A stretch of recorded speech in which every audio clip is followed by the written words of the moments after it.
If you're thinking about putting your house in your kids' names, to keep things simple, stop, please. It's one of the most expensive mistakes that you can make, and I see families lose hundreds of thousands of dollars to it every single year. Just last year, a woman walked into my office. She was holding a $180,000 tax bill, all because her dad signed his house over to her instead of doing it the right way. So unless you want a six-figure tax bill as well, be sure to stick with me till the end of this video, okay? Because I'm going to walk you through the 4 lessons and the 4 reasons gifting your house backfires almost every time and exactly what you should do instead. So let's get into it. Okay, why gifting your house to your kids backfires? Well, the first reason is the capital gains tax that your kids will get hit with the moment they try to sell that piece of property. When you gift your house while you're alive, your kids inherit what's called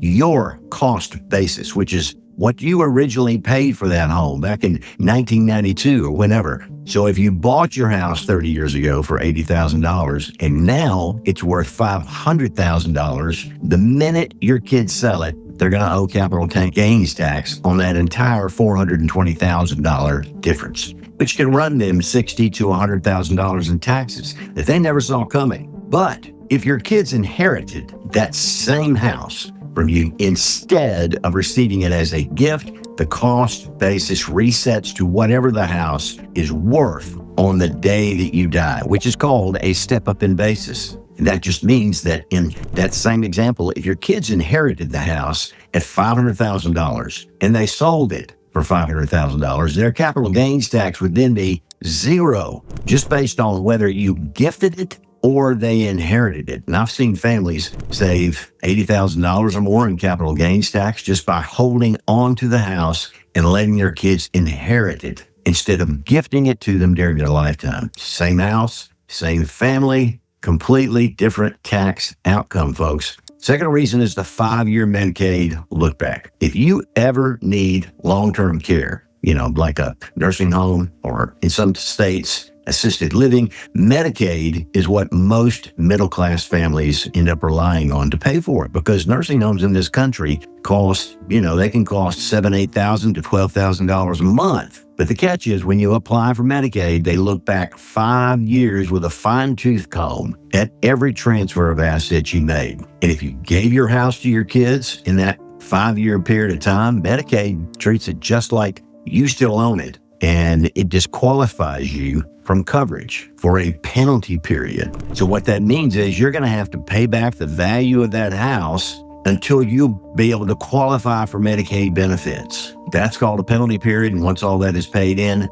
then they qualify you for the benefits. So the house that you gave away to protect it ends up being the thing that has to be sold to pay for the nursing home. Reason 3, that's your kids' creditors and potential divorces that will become your house's problem and your problem. The minute you sign that house over to your kids, it legally belongs to them, which means now that house is exposed to anything that happens to your kid during their lifetime. If your son gets sued for whatever reason, the house can be pulled into the lawsuit. If he files for bankruptcy, the court can force the house to be sold to pay off any debts. Same thing applies if your daughter goes through a divorce. The house can get split up in the divorce settlement, and you might find yourself dealing with her ex-husband owning half the home you've lived in for 40 years. That sounds crazy, but it happens. And the right ways to pass your house on. Now, the first option is a revocable living trust. And that is the gold standard for almost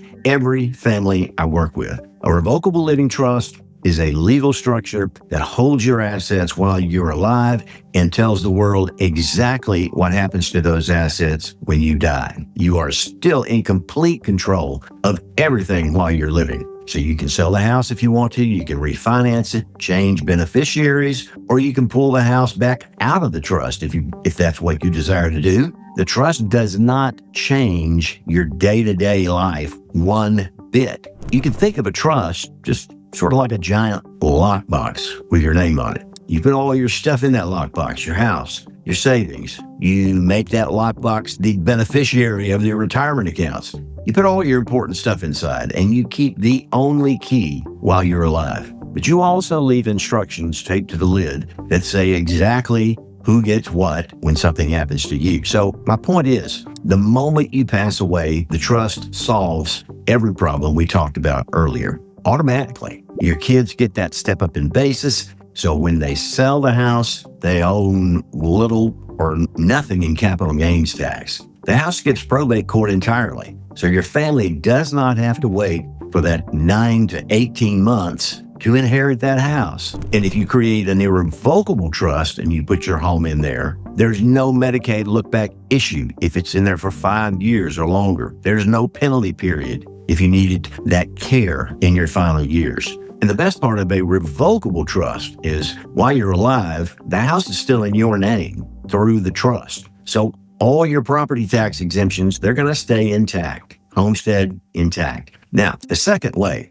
to pass your house on the right way is a transfer on death deed. Now, some states call that a ladybird deed or a beneficiary deed. This one is a lot simpler than a trust, and it works well if your house is really the only big thing that you're trying to pass on to your kids. You just file a simple form with your local land records office that handles, the property records. And on that form, you name whoever you want to inherit the house. It works sort of like a trust. You stay in full control while you're alive. And when you pass away, the house goes straight to whoever that you named, again, with no probate court and no delay. So now the question would be, which one is the right one for you? If your house is pretty much your only big asset, your family situation is straightforward, and I mean absolutely straightforward, and your state allows transfer on death deeds because some do not, then the TOD deed is a great option for some people. It's quick to set up,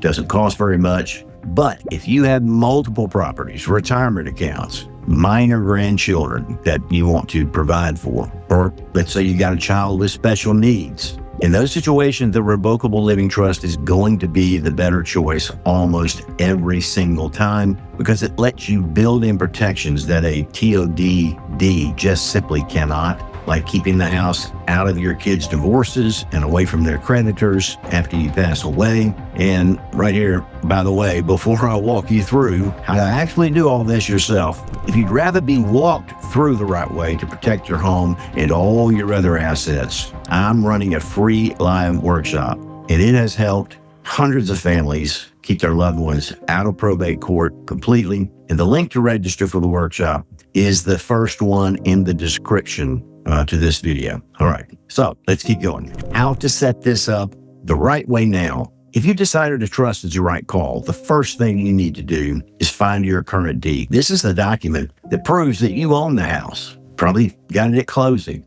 If you can't find it in your file, you can request a copy from your local land records office, probate court, or a county recorder, and there may be a small fee associated with it. Or you can probably do it online. And then you prepare a new deed that moves the house out of your personal name and into the name of your trust. This is just typically a 1 or 2 page legal document that says, that you, the homeowner, are transferring ownership of the property to your trust. The exact type of deed that you need depends on your state. Some states use what's called a quitclaim deed. That's what we do here in Alabama. And others would require a warranty deed. So this is the one step where I recommend either using a service that's set up to handle your specific state's requirements, or working with somebody like me to make sure that it's done right. Because if anything is off, even something as small as missing a letter or something in the property description, the county can reject the transfer and you'll have to start all over. Now, you take that new deed to your county land records office and record it. Some counties call it the registrar of deeds. Some call it the recorder of deeds, but it's the same office. They do the same thing. There's usually a small recording fee, typically between $20 to $100, depending on your state. In Alabama, it's a little more than that. But once it's recorded, your house is officially in the trust and it is protected. If you're going to do the transfer on death deed instead, the steps are pretty similar, really. It's just a little easier to do. You fill out your state's specific transfer on death deed form, which names you as the current owner and your kids or whoever your heirs are as the beneficiaries after you die. Then you sign that in front of a notary. And in some states, you might also need witnesses to watch you do that. After that, you record the deed at your county land records office, just like you would with a trust transfer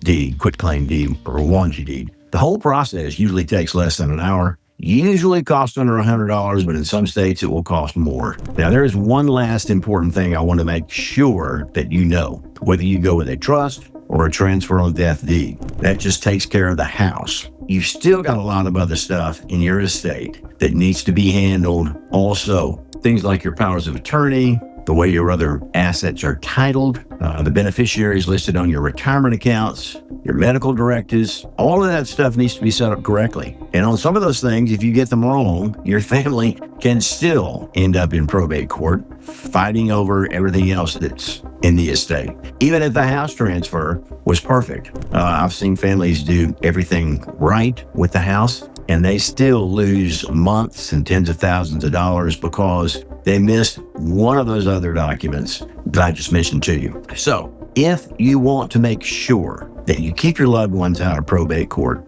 click the first link in the description to sign up for my free live workshop. I will go through the entire process, start to finish, and you'll learn just how to set up your full plan in 30 to 60 days. If you've never done any of this before, and you'll walk away with a real comprehensive estate plan that actually will protect your family. So again, click the first link in the description to register. And if you want to learn how to put everything into a trust, then check out this next video right over here. Okay? All right. See you soon.